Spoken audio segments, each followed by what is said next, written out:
Welcome all.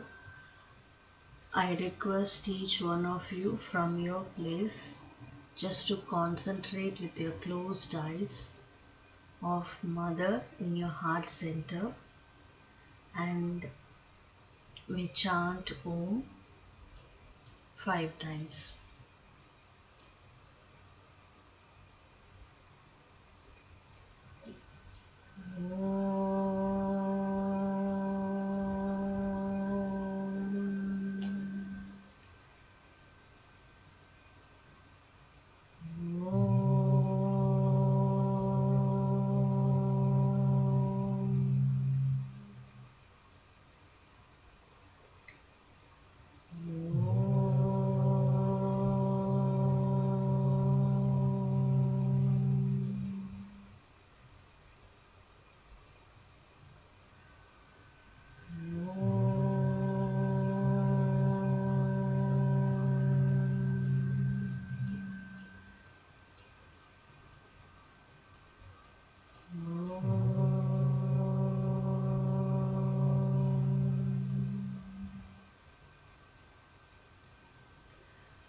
ओम नमो भगवते श्री अरविंदाय। ओम आनंदमयी, ओम चैतन्यमयी, ओम सत्यमयी, ओम परमे। O Lord, with full faith, love and surrender, we are ready for thy victory.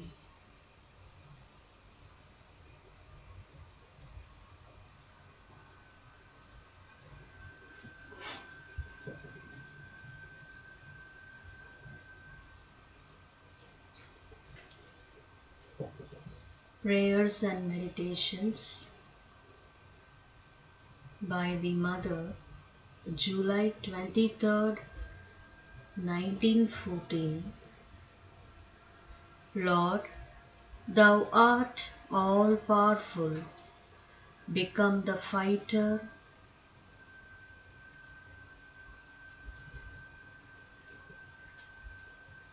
gain the victory. May thy love be the sovereign master of our arts, and thy knowledge never leave our thoughts. Do not abandon us to impotence and darkness. Break every limit, shatter every chain, dispel every illusion. Our aspiration rises to thee in ardent prayer. We can meditate on these lines for a second.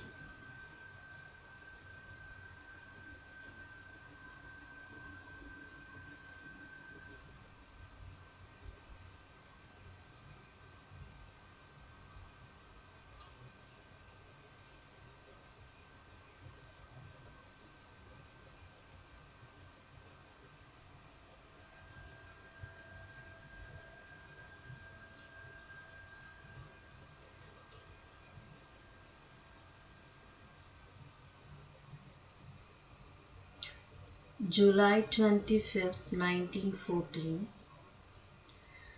At the rising of the sun, I sang the praise of this world, in which it is possible not only to desire thee, but to know thee and even to become thee. And I was astonished that there should be some who are so ardently aspire to leave this universe and enter another world of perfection. Thou hast placed such contentment in my heart that it has become impossible for me not to feel satisfied in all circumstances, inner or outer. And yet something in my being always aspires for more beauty, for more light, for more knowledge, for more love. In a word, for a more conscious, a more constant relation with Thee. But this too depends upon Thy will. And when it is Thy will, Thou shalt grant me the entire transfiguration.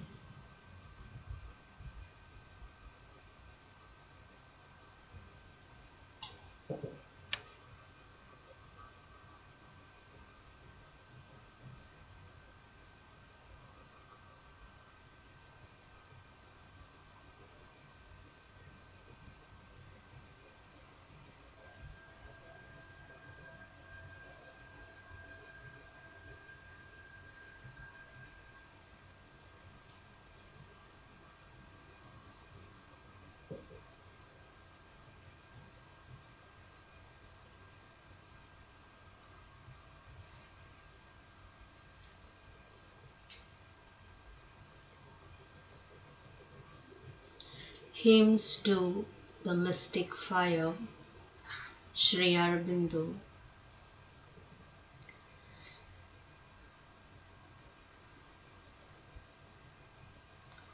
These words also we can concentrate as a meditative voice. The preoccupation of the mystics was with self-knowledge and a profounder world knowledge. They found out that in man there was a deeper self, an inner being, behind the surface of the outward physical man, which it was his highest business to discover and know. Know thyself was their great precept. Just as in India to know the self, the Atman, became the great spiritual need, the highest thing for the human being.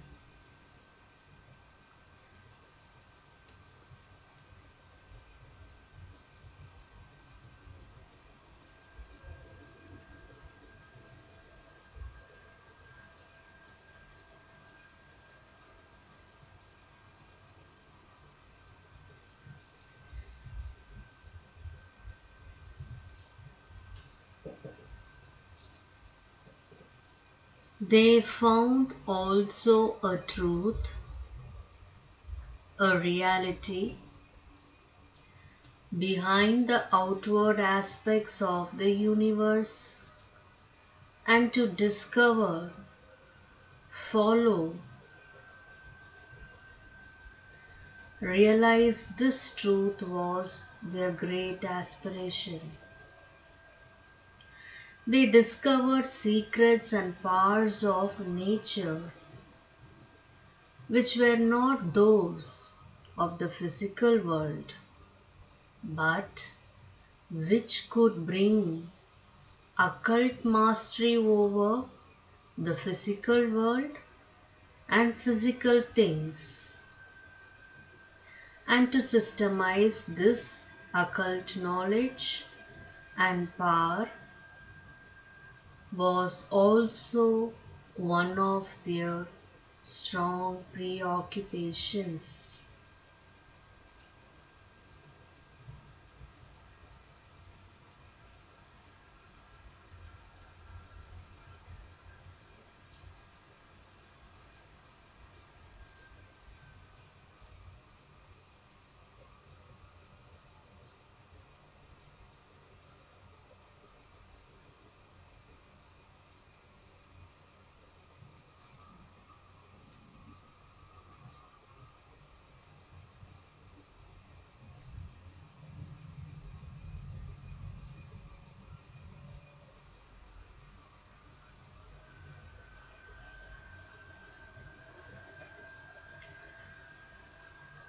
But all this could only be safely done by a difficult and careful training, discipline, purification of the nature. It could not be done by the ordinary man. If men entered into these things without a severe test and training, it would be dangerous to themselves and others.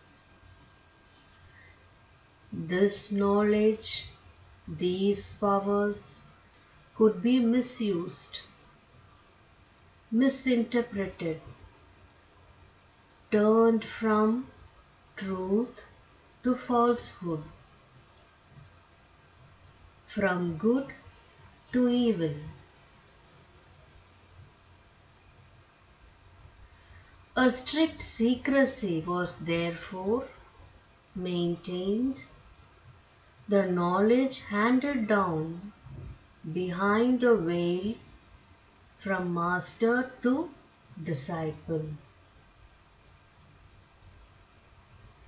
A veil of symbols was created behind which these mysteries could shelter, formulas of speech also which could be understood by the initiated, but were either not known by others or were taken by them in an outward sense, which carefully covered their true meaning and secret.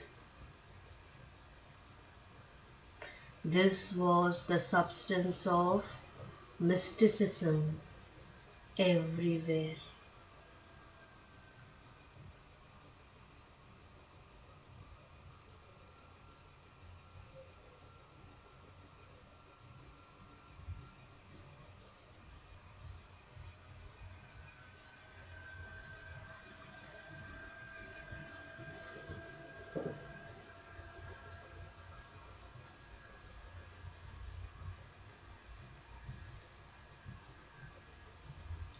It has been the tradition in India from the earliest times that the rishis, the poet-seers of the Veda, were men of this type, men with a great spiritual and occult knowledge,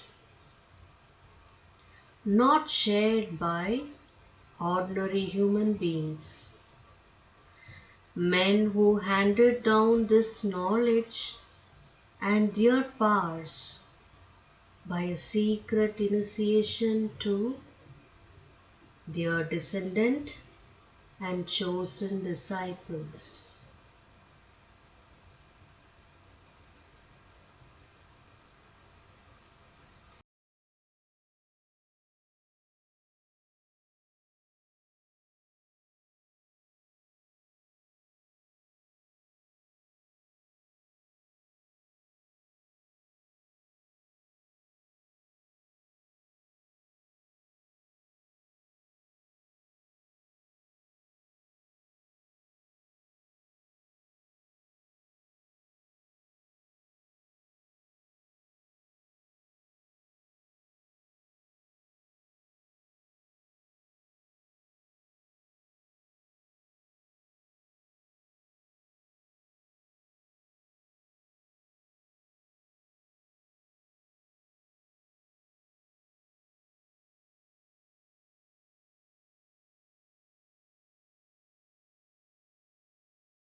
The Life Divine, Sri Aurobindo.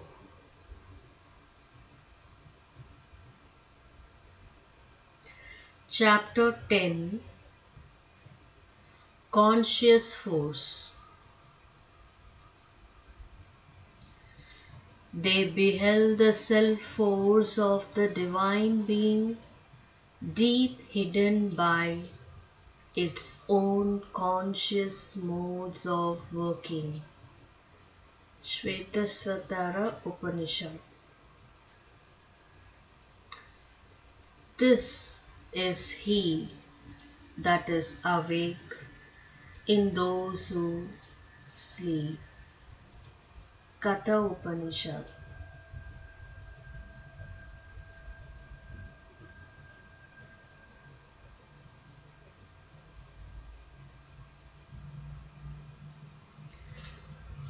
All phenomenal existence resolves itself into force, into a movement of energy that assumes more or less material, more or less gross or subtle forms for self-presentation to its own experience.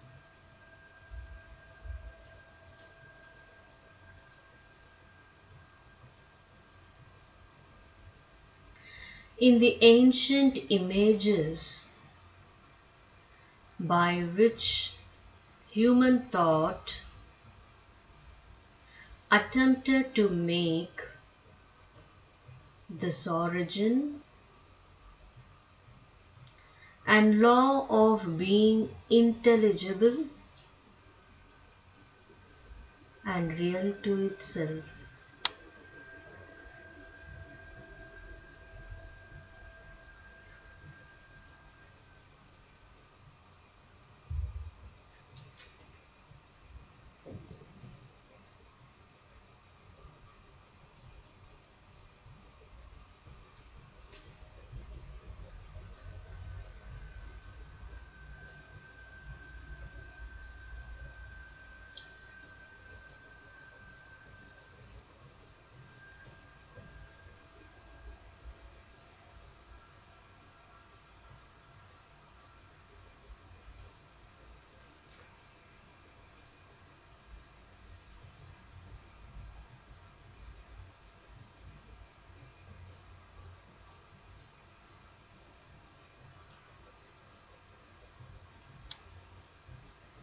This infinite existence of force was figured as a sea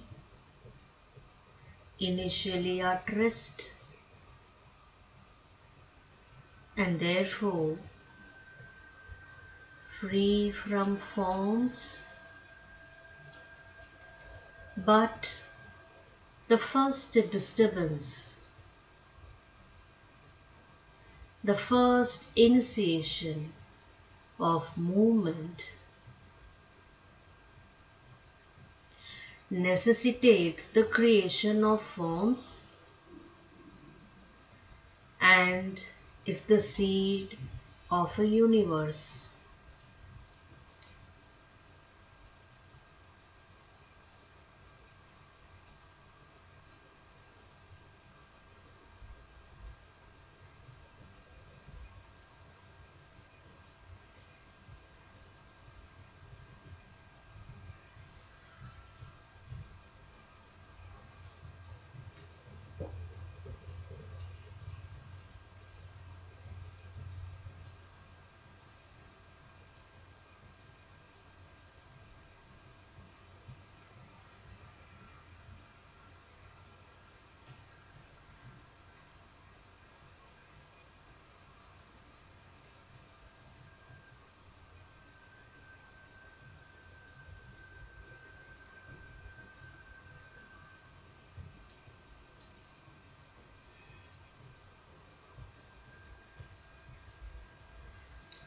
Agenda, Volume 13,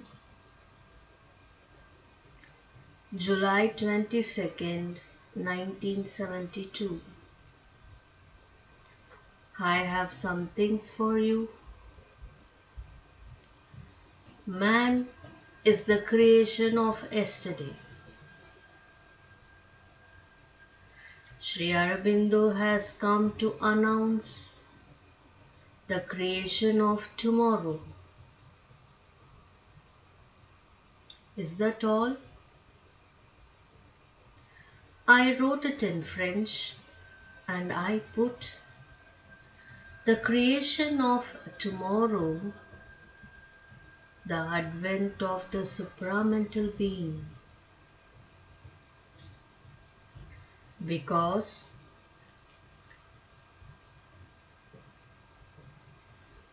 they are likely to call it Superman.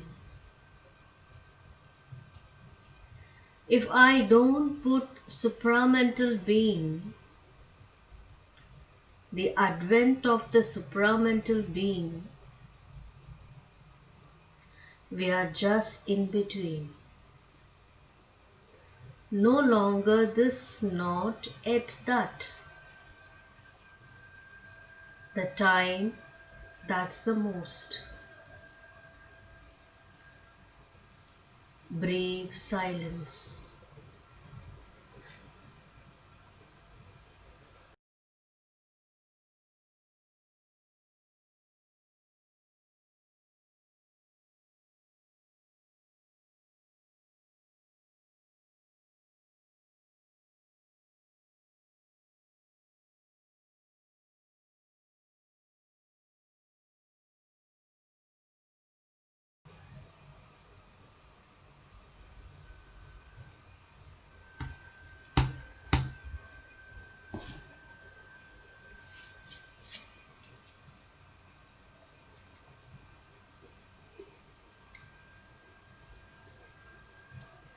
Keep your eyes closed and you can prepare yourself for the concentration with our prayer. Prayer to Mother India. O our Mother, O Soul of India, Mother who has never forsaken thy children, even in the days of darkest depression, even when they turned away from thy voice, served other masters and denied thee. Now, when they have arisen, and the light is on thy face, in this dawn of thy liberation, in this great hour, we salute thee. Guide us so that the horizon of freedom opening before us may be also a horizon of true greatness and of thy true life in the community of the nations.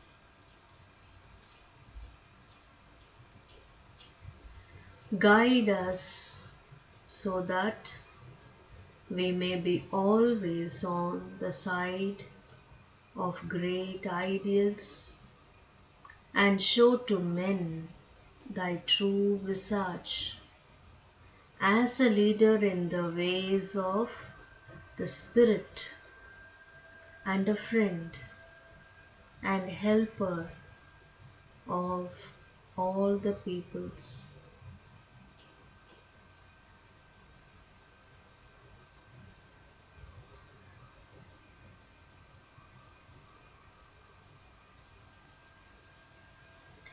Prayer to Sri Aurobindo.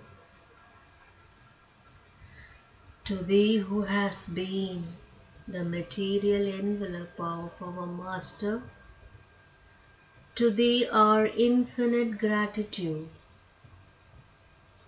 Before thee who has done so much for us, who has worked struggled, suffered, hoped, endured so much before thee who hast willed all, attempted all, prepared, achieved all for us.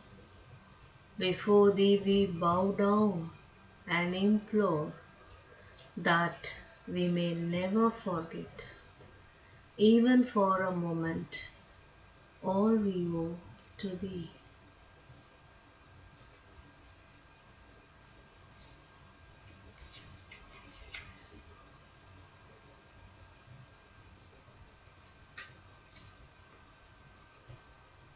Prayer to the Spirit of Aurobindo.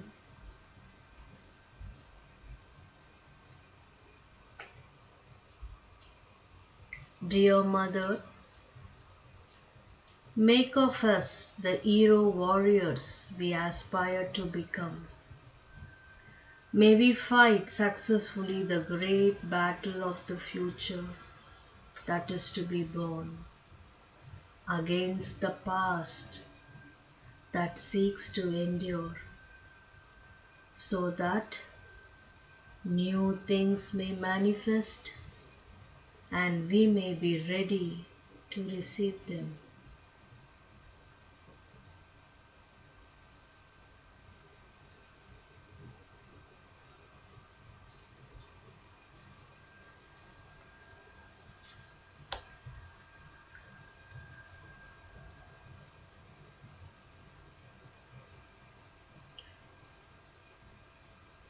Just close your eyes.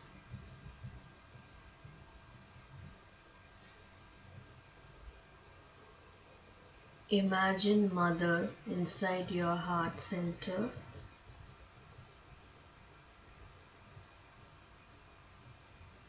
and offer your prayers silently.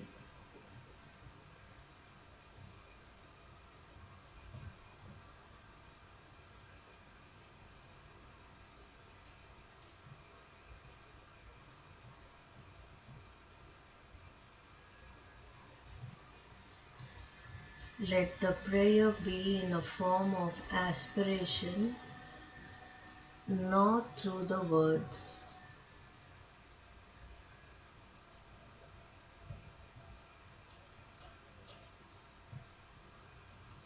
Imagine the Mother as a flame and offer your prayers to her as she is the form of a flame.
Imagine the light.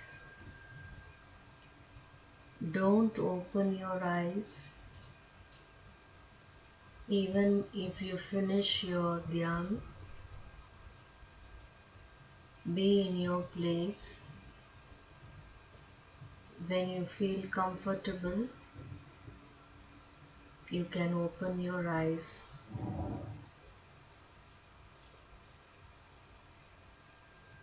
and just listen the chant of Om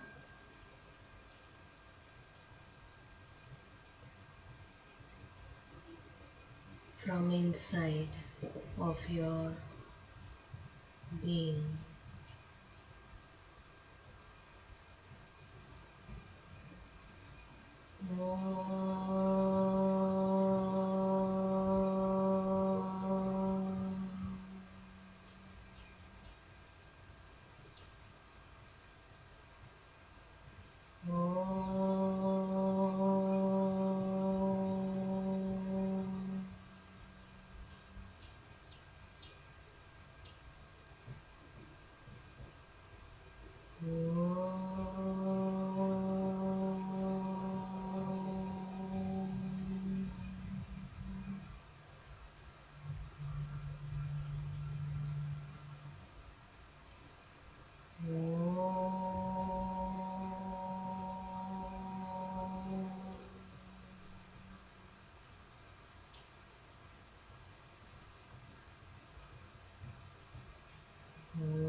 Thank you, Mother.